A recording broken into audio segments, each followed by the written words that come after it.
Withdrawing funds held by Zelle is a straightforward process.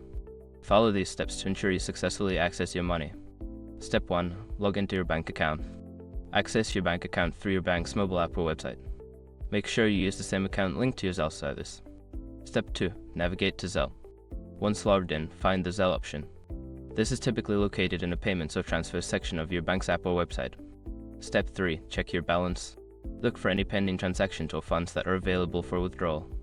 Ensure that the amount you wish to withdraw is visible and accessible. Step 4. Initiate the withdrawal. Before filing a refund or dispute, use the s.com link in the description to open the refund dispute deadline calculator and confirm your deadline. Step 5. Confirm the transaction. Review the details of your withdrawal and confirm the transaction. You should receive a notification or confirmation message once the withdrawal is successful. Once you have completed these steps, your funds should be available in your bank account. If you encounter any issues, consider reaching out to your bank's customer service for assistance.